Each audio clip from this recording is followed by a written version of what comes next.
We live in a world that we should all want to protect, but the responsibilities for that protection should lie not with the governments that oversee us or the companies that we invest in, but with us as individuals.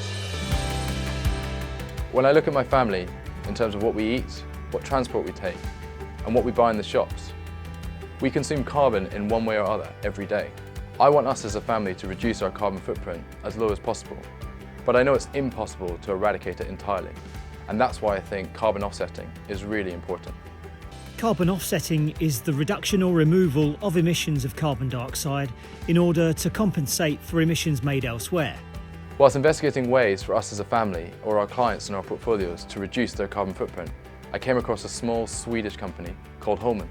It owns over 1 million hectares of forestry land and focuses on sustainable forestry practices that help nurture biodiversity, improve ecosystems, and generate renewable products from within it. Holmen creates carbon benefits across its whole value chain. The trees themselves absorb carbon, and as Holmen grows its forests, it increases the capacity to absorb carbon. In 2020, its forests absorbed 1.4 million tonnes of carbon dioxide. The raw materials from the timber continues to bind carbon dioxide in its refined form, and the wood-based products and renewable energy created from them replace fossil alternatives. They use every part of the tree.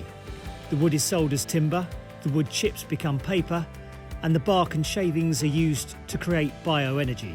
And as an aside, they've installed 157 wind turbines on their land to create wind power. In 2020 alone, the carbon benefits amounted to over 6 million tonnes of CO2. That's the equivalent of 12% of Sweden's total emissions, or 20 million passenger flights to and from London to Stockholm. If everyone starts to value Holmen's contribution to the carbon complex in the same way, soon people will realise that the price implied for a unit of carbon, whether that be from a wind turbine or a carbon sink, is way below what it's worth to us as individuals or companies looking to offset their carbon footprint. Investors are now looking to understand the full value of a company, their profit, but also the impact that the company has on the environment and society. For me, it's a real win-win. Holmen's assets are underpriced, which makes for a strong business case. But those assets also help me, my family, and the clients in our portfolios help reduce our carbon footprint and help us all achieve our climate goals.